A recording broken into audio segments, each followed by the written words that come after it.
Professor Yao, thank you very much for inviting me here today.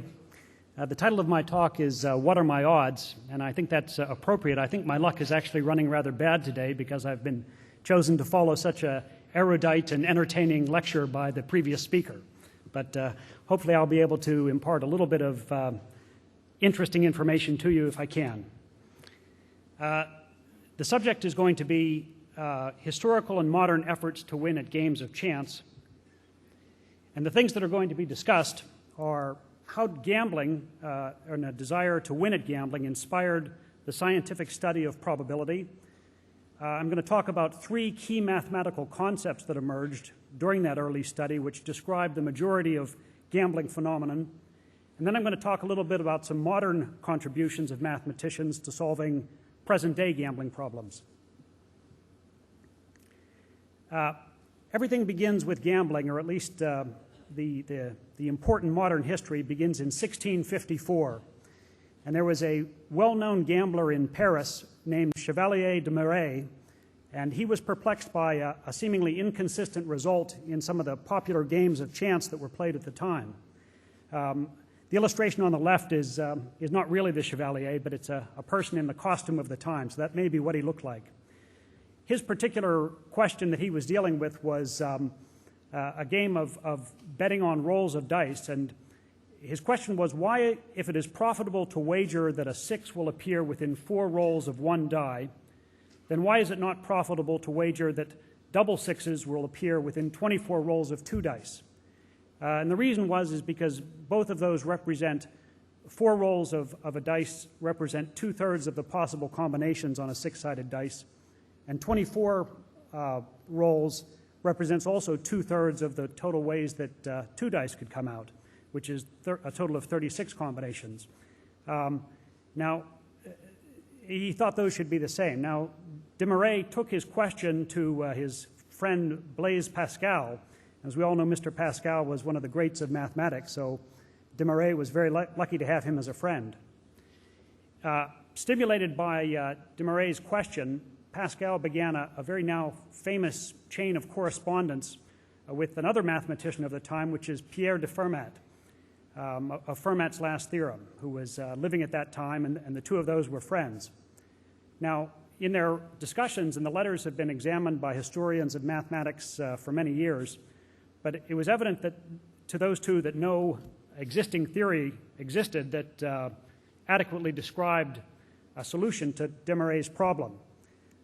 What resulted was a chain of correspondence extending for some years, but all of the important ideas, or I should say the important ideas for a foundation of the theory of probability, resulted from that correspondence. The three key concepts I'm going to talk about that relate to practical problems in gambling are 1, probability, 2, the concept of mathematical expectation, and 3, what's known as the law of large numbers. Firstly, probability. The early work on probability dealt with games such as dice tossing games or dice rolling games or coin tossing games, where the game could be broken down into a certain number of equally likely possible outcomes. For instance, a die has 6 sides, and if you roll one die, then there are 6 possible outcomes. Any one of the 6 numbers could come up. And the probability of a particular side coming up is given by the number of sides or the number of events that cause that to be true. So on rolling a dice, the chance of a 5 coming up, for instance, is 1 out of 6, because there's 6 possible outcomes, all equally likely, and one of those corresponds to winning. So the probability in that case would be 1/6. A further refinement to the definition of probability, I should not say a refinement, but an extension, is to say that the probability of any event can be limited to or can be expressed as the limit of the number of successes or successful outcomes over the number of trials. And if you see, looking back at this, the form of that equation is very similar. This is more of a generalization of the theory to say that it's the limit of an observed frequency can be also thought of as the probability.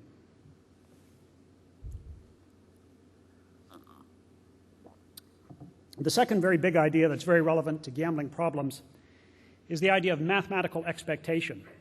Now, this idea was first attributed to the Dutch mathematician Christian Huygens, who is pictured there on the right. And now the definition of mathematical expectation, which I'm sure you're all familiar with this concept, being mathematicians, is it's a weighted average of a random variable. And that equation at the bottom expresses the expectation of a random variable x is simply the various values that x can assume each times its probability of occurring. So p sub 1 times x sub 1, p sub 2 times x sub 2, etc., summed together, and that would be a kind of weighted average outcome. And the reason that is so important for gambling is because the result of a gamble can be thought of as a random variable that can assume various values. In this case, usually winning or losing, for instance. So if we look at the probability for, let's say, the return on a particular bet, there's a certain probability of a profit, so p times the profit, plus 1 minus p, which would be the opposite probability, or the complementary probability of a loss, and that would equal your expectation. And to make that a little bit more clear, I've worked it out there in numbers at the bottom of the screen for the case of a bet on roulette. Now, on a roulette wheel, as I'm sure you're all familiar, or you know what one looks like, there's 38 possible numbers, and if you win, you get back a net win of 35, and if you lose, you lose the unit that you bet. So a particular bet at roulette, you have a 1 in 38 chance of winning a 35 profit, and a 37 in 38 chance of losing your $1, and that all averages out to a net return of minus 0.0526. So your expectation for placing a bet on a roulette layout would be to lose 0.0526, that fraction of your money, basically. So it's a negative expectation. Another property of expectation, which is very, very important for the gambler, is that expectation is additive. When you make a series of bets, each one of those will have a specific expectation. Your overall expectation, that is your overall average or mean result for a series of gambles or a series of plays at a particular game, is going to be simply the sum of the individual expectations of the bets you made. And so that leads to a rule number 1, as I'll call it, which is that the only way to achieve a long-term expected profit in gambling is to make a series of bets that have a net positive expectation.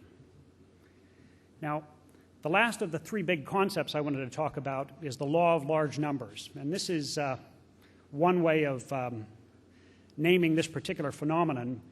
But now, gambling typically involves playing a series of repeated trials of a particular game. That could be bets at the horse races, or plays at the blackjack table in the casino, or plays at the roulette wheel. And that had been, independent trials or repeated repetitions of an experiment had been studied quite carefully by Bernoulli, Jacob Bernoulli, that is, of one of the Bernoulli brothers.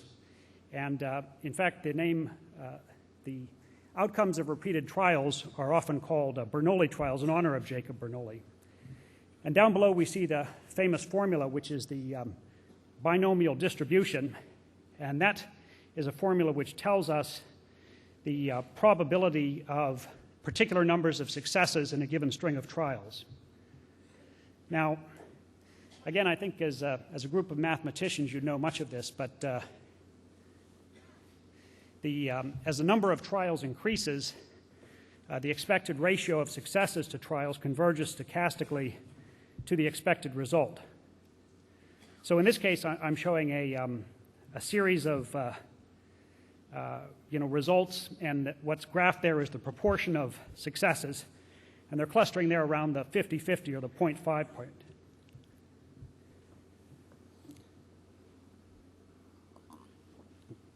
Excuse me.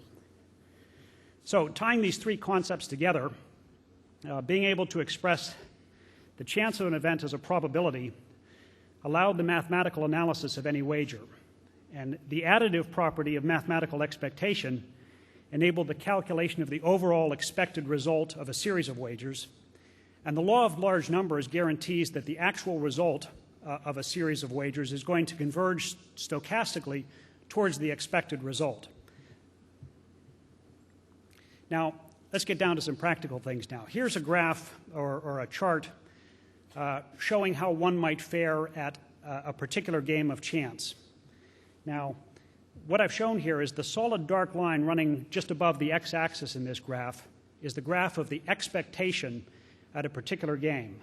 Now, this would be typical if you were playing a biased coin flipping game. So let's say you're flipping a coin, but instead of the coin being perfectly 50-50, it's slightly positive so that it maybe comes up heads 51% of the time and tails 49% of the time.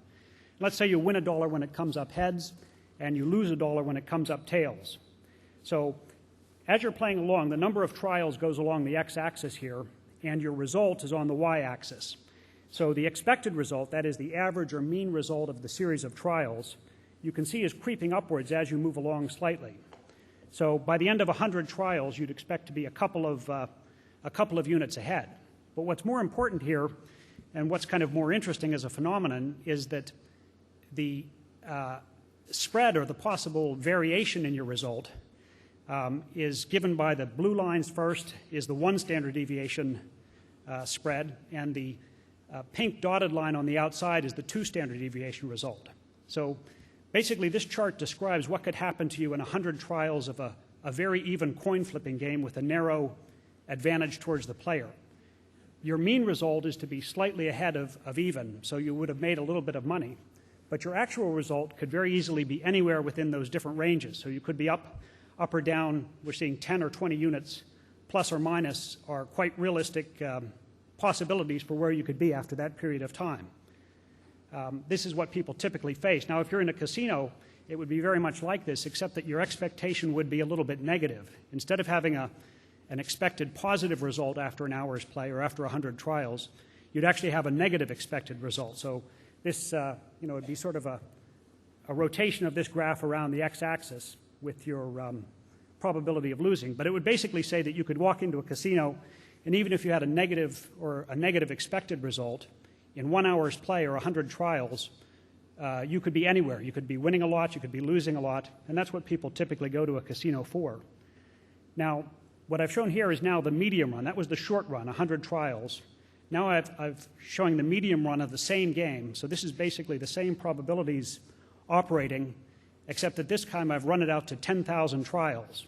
So now what you see has happened here is that the expectation has grown much larger. We now see that we're have an expected positive return of about 100 units. And this is shifted where the standard deviation lines fall as well. Now we see that most of your probable return is very much above the x-axis. So you're heading to where you'd have to be at least 1 standard deviation below expectation. That is where the blue dashed line crosses the x-axis over around the 10,000 mark. So 2/3 or most of the time you'd be winning in this particular game, or I should say more like 5/6 of the time. So there'd only be results more than 1 standard deviation below chance would result in you being a net loser. So you're doing pretty good at this point. And let's go to an even longer run. This is the sort of the long run. Now this is maybe 100,000 plays at a particular game. And what you're seeing is that your expectation, the thick black line, has gone up considerably. You're now expected to be 1,000 units ahead. And the 2 standard deviation line shows that even if you've had an extremely bad run of luck, that is, you're doing much worse than expectation, you're still bound to be ahead, basically. So you're more or less guaranteed to be winning at this point. So this is the law of large numbers sort of applied to gambling in action. And basically what it's saying here is a sort of a corollary to the law of large numbers, that in a gambling game, your real result will eventually come very close to your expected result, or it'll become, the percentage-wise will become expected. So if you're playing an advantageous game with a positive edge for the player, you're definitely going to win eventually. But I had actually done these particular charts up for a talk about a winning gambling system. The truth of the matter is that for a typical gambler in a casino, it's just the opposite. All of these charts would be just the reverse. If you went in and played for an hour, you could be winning or could be losing. You'd have a small negative expected result. If you played for 100 hours, which would be roughly 10,000 trials of, say, blackjack over in Macau or something like this, you'd be almost certainly losing, but there'd be some chance, again, this graph would be reversed, there'd be about a 1 in 6 chance, that is greater than 1 standard deviation chance, that you might be ahead. But if you went to Macau and you played for 100,000 trials, which might be something like 1,000 hours of play, which a heavy gambler could do in a year, you'll certainly be behind, basically. There's almost no chance that you'll be ahead. So that's a warning to people who play games with negative expectations. Now I'd like to go on to something a little bit more interesting after those theoretical preliminaries, and that's the modern contributions of mathematicians to some unsolved gambling problems. Firstly, it's true that the basic problems, the important problems, were all solved in the 17th century. There was a particular period dating from 1654 when Pascal and Fermat first started working on the problem. Within about 50 years, most of the major ideas had been developed, and the machinery was in place to solve most gambling problems. However, there are occasional new theoretical developments, some of which have occurred just in the last 50 years or so. But increasingly also the computer-based mathematical techniques have now been used by gamblers and researchers to try to find winning systems at games that had previously seemed immune to such assaults. Basically games that couldn't be beaten before, people have now found ways to do it. The first one I'll talk about is an analytic result that was made by a gentleman named J.L. Kelly. Kelly was a researcher working at the Bell Laboratories, of the Bell Telephone Company fame in the 1950s. And he was working on the theory of information transmission, but realized that one of his findings could actually be applied to gambling. And what he solved was the problem was, what fraction of his capital should a gambler risk on each play? And this is a very practical problem. Usually if you have a system and you're a gambler, you also have a finite amount of capital, and that's something that is not necessarily told to you by any of the other theorems that I talked about before, the expectation or the law of large numbers. It doesn't tell you precisely how much money you should risk on each play of the game, and that's what his result told us. His result has proven to be very generally applicable to different gambling situations, and it's used very widely by professional gamblers today.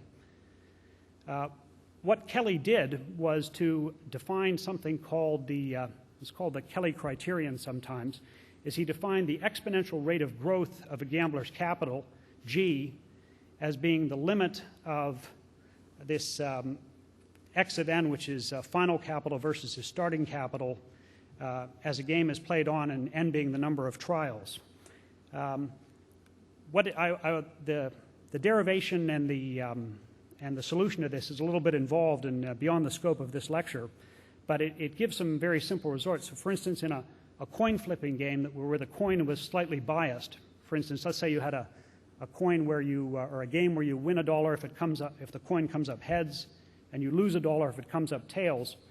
But instead of the coin being 50-50, it's actually has a 0.51 probability of heads and a 0.49 probability of tails.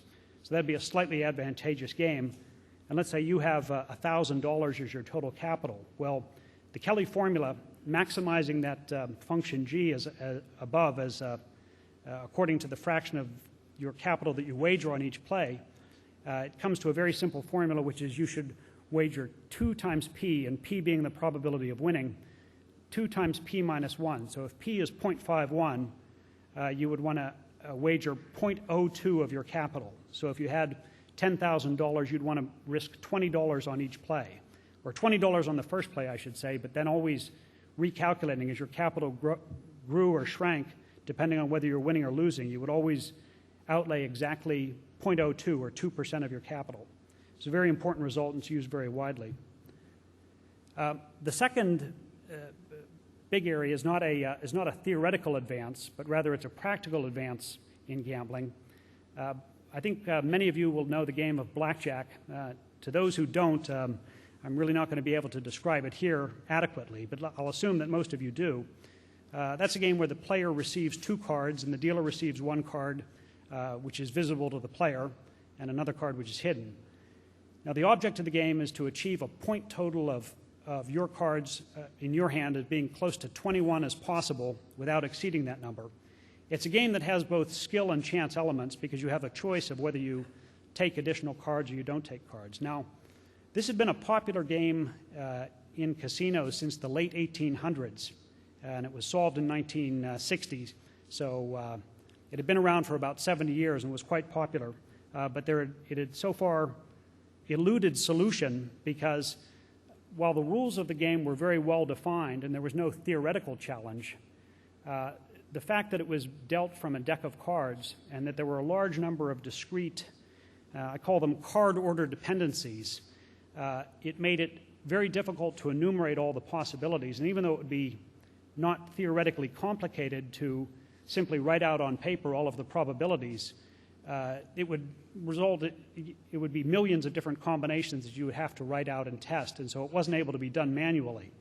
Now, around 1960s, the early 1960s, when digital computers first became available for use in frivolous pursuits like figuring out card games, a gentleman named Edward Thorpe decided he was going to use a computer to determine the optimal strategy for blackjack. And he did that work in conjunction with some people at IBM. And in 1962, he published a book called Beat the Dealer. And this book was a watershed event in professional gambling, or in, I'd say, the modern interest of mathematicians in gambling, because for the first time it was now possible to use a mathematical strategy to achieve a positive expected return at a popular casino game. So basically, anyone who read this book and learned the strategy could walk into any casino and be playing with a positive edge against the casino. And this started something of a revolution. In fact, that's how I got into the game. I was caught up in this. I read the book and quit what I was doing, which was attending university, and moved to Las Vegas and became a professional gambler. So, you know, it worked, and it still does, and it really generated a lot of interest. What was interesting about this, though, is as a as a technique, was that it wasn't. It was the use of technology to enumerate possibilities. So it was the use of a computer to assist in an arduous manual calculation task, and it wasn't really a theoretical breakthrough, but it was still an interesting use. And in fact, the way that it's done now in blackjack, because computers have gotten so fast, people don't even bother to make calculations. They simply write simulators. So if, for instance, the rules of the game of blackjack are very easy to encode into a computer, and when you want to answer, well, what is the advantage for the player or the house, or what particular strategy is best, it's easiest, rather than writing out a detailed sort of calculation by computer, is to just make a simulator, let it run millions and millions of times or billions of times, and then tabulate the results. And this will answer any question. It's sort of the brute force method of calculation. Now, the last one I wanted to talk about, though, and this is the one that's nearest and dearest to my heart, is horse racing. I would say that this particular form of gambling has inspired the most serious and sophisticated efforts in terms of applying modern mathematical techniques to a game of chance. Partly the reason is because there's so much money in horse racing. It's played for very high stakes around the world, especially here in Hong Kong, and therefore it attracts a lot of people who are trying to win at the game. Now, in racing, the challenge that you're faced with is trying to estimate each horse's probability of winning.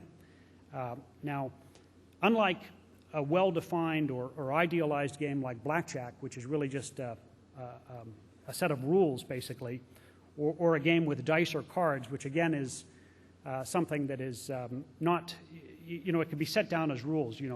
Let there be a dice, let it have 6 sides, let each side have an equal probability of coming up. These are sort of analytical games which don't require any investigation of the real world to solve them.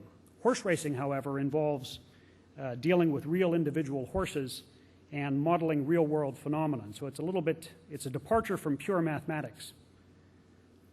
Now, if you wanted to win at horse racing, you have to construct a model, as we said, to estimate the horse's probabilities of winning. Now, the model you want has certain desired characteristics of such a model. One would be that it could combine heterogeneous variables into an overall predictor of horse performance. A second is that an estimate of the horse's win probability as the desired output of that model. Third, the probability estimate should sum to 1 within each race. That's kind of a common sense constraint, because we know there's going to be one winning horse out of each horse race. And a way must exist to practically estimate the parameters of the model with real data. Now, we could view the expected performance of a horse as being the result of a number of different variables or factors related to the horse's past performance or the condition of the race. I've written out one such specification here as an example, and we could say that the horse's expected performance equals some coefficient theta times the average finishing position. I call that AV fin. That's a variable which would be the average past finishing position. Plus another coefficient times the number of days since its last race, a third coefficient times the weight carried by the horse, a fourth coefficient times the win percentage of the jockey, etc. You could imagine those going out to maybe 100 different characteristics of a horse. That all can be expressed by the equation at the bottom, which is that the expected performance V of a horse is equal to a weighted sum of different variables describing the horse's past performance. Now, an actual horse performance in a race, even though its expected performance might be a deterministic thing, the sum of a number of different predictor variables, we all know from common sense that random things can happen in a horse race, or there might be unknown variables that are affecting the horse's performance. So we could say that an actual performance in an individual given race for a horse might be this deterministic component V plus some random error epsilon. This is a common formulation in statistical modeling of all sorts, and I'm sure many of you will be familiar with it. But if we make the assumption that this epsilon is a normally distributed quantity, then that's going to result in a performance distribution which is normally distributed around a certain mean.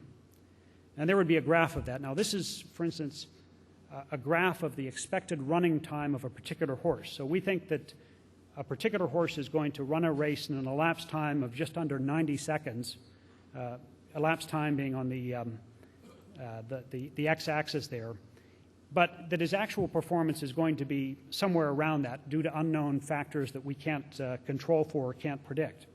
So that's the expected performance of one horse. This would be a look at what an entire race of horses might look like. We might have, let's say, 10 horses in a race, or I think we've got 8 in this particular example. And what we see are a number of different overlapping normal distributions showing, different potential running times for different horses. Now, I've intentionally made these so that each horse doesn't have an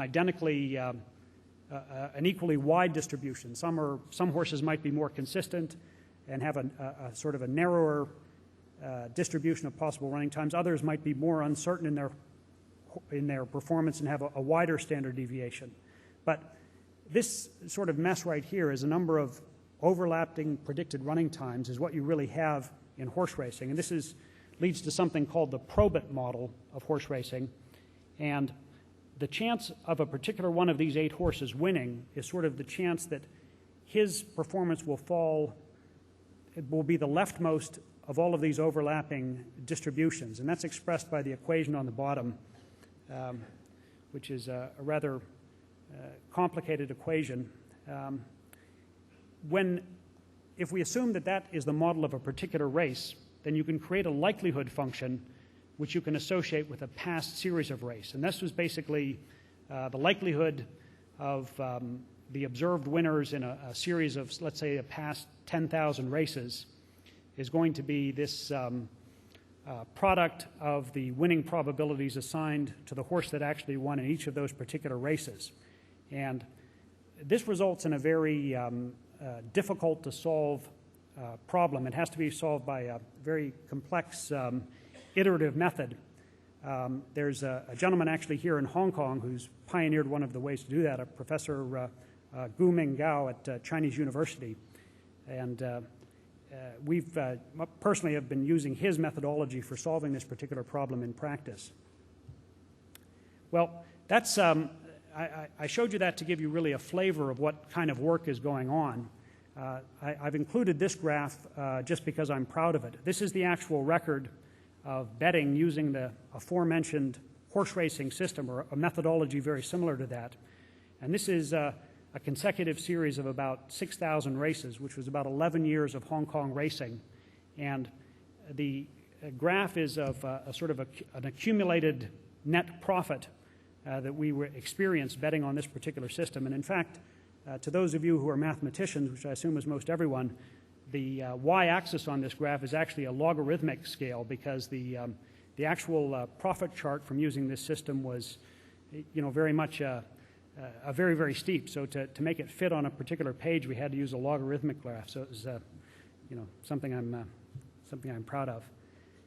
Here's a quote from a gentleman who wrote probably one of the best books on the study of mathematics and gambling.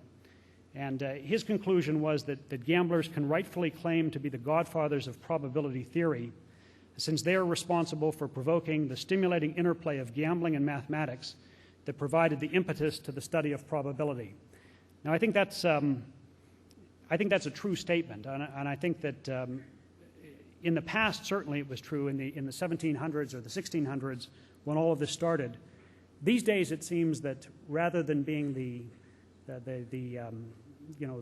inspiration for innovations in mathematics, gamblers these days are more or less the beneficiaries. It's other factors that are driving the development of mathematics now, but keen gamblers are making use of the fruits of mathematics that was oftentimes developed for other areas of endeavor, and applying these same mathematical techniques back to gambling, and oftentimes to great profit. And there's a few references. Thank you.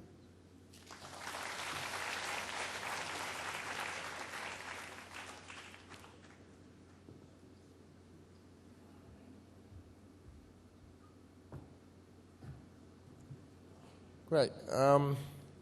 We will entertain one or two questions. Is there any questions?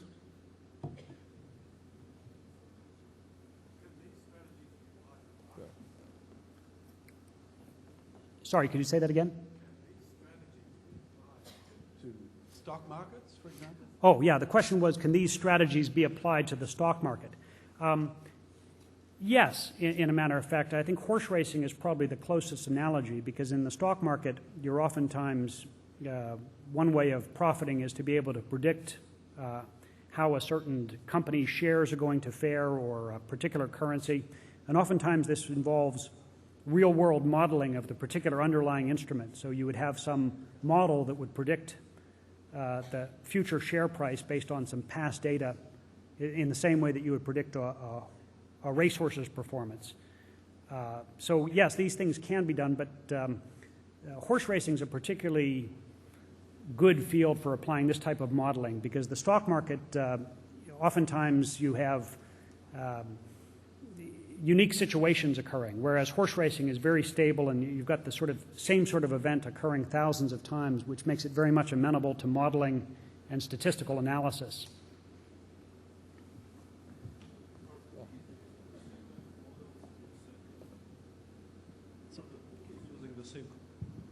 Are the bookies using the same sort of models No. to set? Yeah. The question was, are the bookies, that is, are the bookmakers or the people who accept bets on horse racing using the same type of models? And the answer is no, basically. Usually, bookmakers or people like this act as kind of intermediaries for taking bets, and they usually act in a responsive manner, whereby they try to set the odds based on how the people are betting, such that they always keep a certain edge or advantage over the... they act as kind of a toll taker, really. They oftentimes try to limit their risk.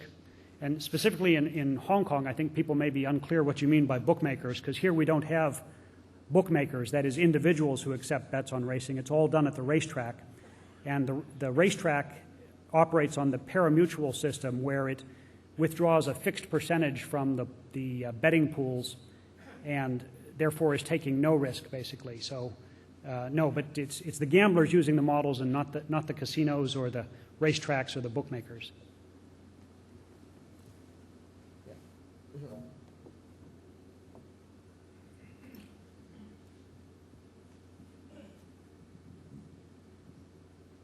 Hello.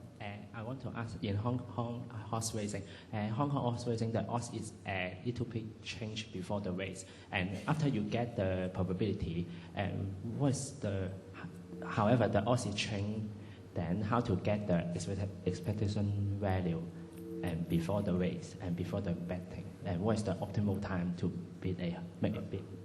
Okay, yes, I understand. That's a very good question, a very astute question, I should say, that calculating the overall expectation for horse racing, once you know the probability of a horse winning, the other thing you have to know is what the payoff is going to be, because it's, the probability of winning times the amount you get if you win, plus the probability of losing times the amount you lose if you lose. That's what adds up to give you the expectation. And if the payoff is unknown, that is, if the payoff, as you suggest, could change at the last minute, that introduces an uncertainty which might mean that your expectation is not what you thought it was. And a positive expectation, if the odds drop at the last minute, becomes a negative expectation. This is a problem. The idea is to try to bet at the very last minute, if possible, so you know the actual payoff odds as closely as possible. And mostly people have to build in a certain cushion on the assumption that the payoff odds can and usually do drop at the last minute on horses that are likely to win. So it's something you just have to deal with, and yes, it does hurt your profits, and the best time to bet always is the very last minute. Are there any more questions? Okay, thank you very much, Bill. So